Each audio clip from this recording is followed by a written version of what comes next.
let's talk about DCB Bank now. That's the first management on the show. It reported a very strong set of numbers. The asset quality was the best in 4 quarters. Overall, the business momentum was strong.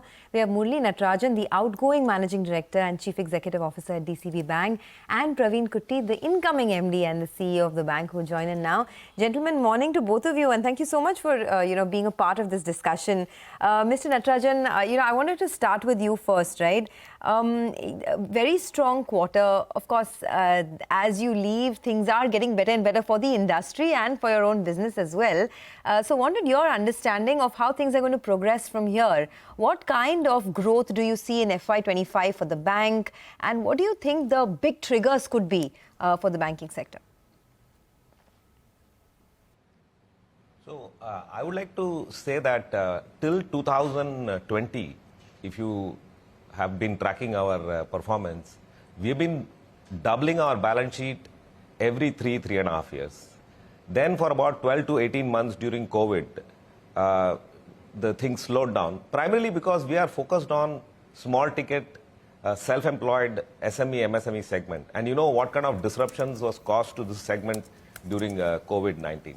Once the clouds of COVID-19 started to clear, we put the bank back on the same kind of track. And this year we have grown almost 20%. So the way we see it is the kind of capacity that we are putting in, the kind of technology improvements we are doing, the kind of product innovation we are doing. We believe that we should be able to continue to build this bank, doubling every 3 to 3.5 years. And as far as the banking industry is concerned, I'm not, I can't give you that much information on that. But what I can say is that post-COVID-19, last 2 years, we have noticed that the segment that we are working on, MSME, SME segment, continues to be very, very promising and large. Okay, fair enough.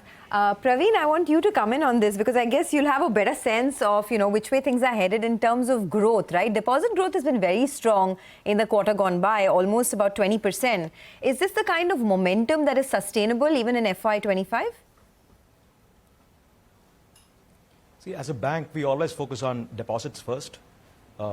We grew by 19.68% YOY in a year where liquidity was tight in patches.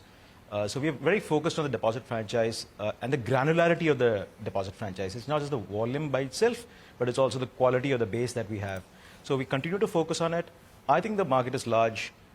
With innovative products coming in, DCB Bank has got a couple of very, very unique first in the industry and best in the industry products on the deposit side.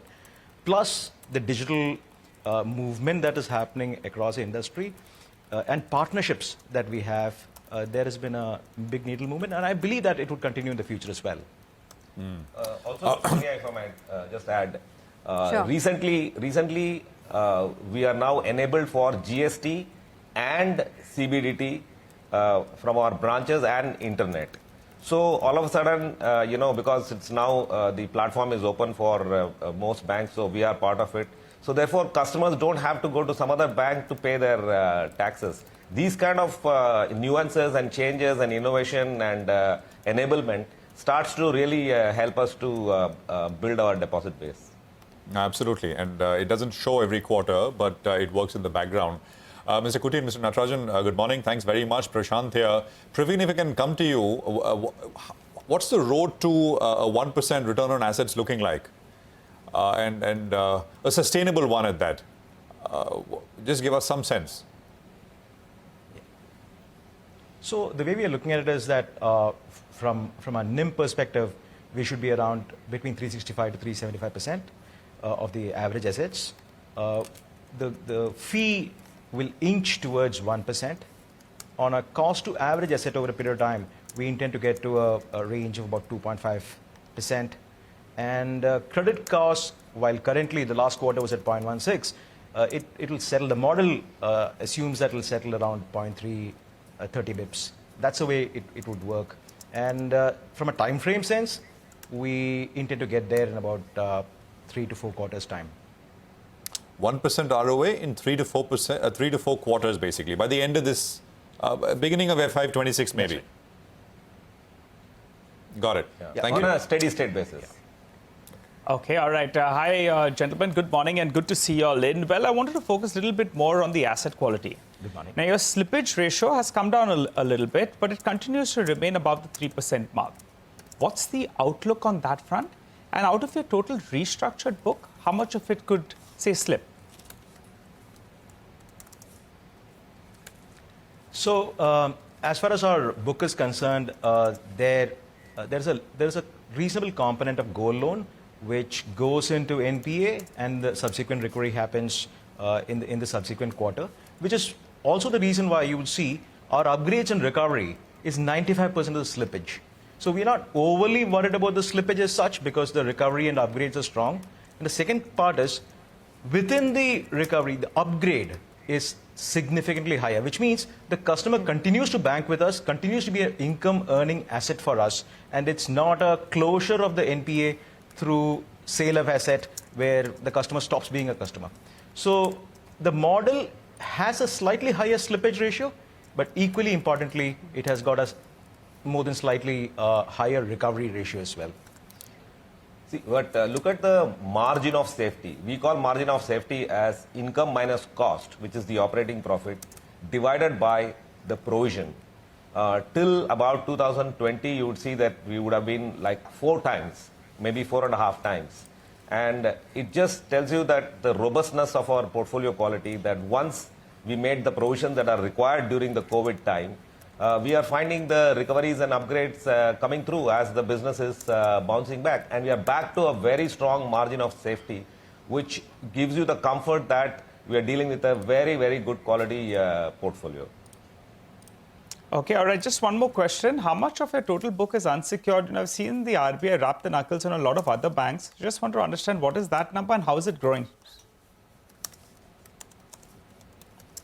Well, we have a small MFI portfolio, which is unsecured. Otherwise, most of the assets is secured by hard collateral, and a significant portion of the hard collateral is self-occupied residential property. So our mortgage book, which is 54% of the entire assets, is obviously backed by collateral. Our SME book is also backed by collateral. Gold is a pledge anyways. A large portion of a corporate book, which is a very small book by nature, is also fully collateralized. So the extent of unsecured loans would be, in high single digit or slightly low teens. And also, we don't have credit cards and we don't have unsecured personal loans. I mean, if you have some unsecured personal loans, it may be in some kind of a PTC or a DA that we would have done some transaction. Other than that, we don't have those loans. All right, we will leave it at that. Gentlemen, thank you for taking time out in the morning and chatting with us about DCB Bank. Have a great day, Mr. Natrajan as well as Praveen. That's DCB Bank, strong set of numbers, but let's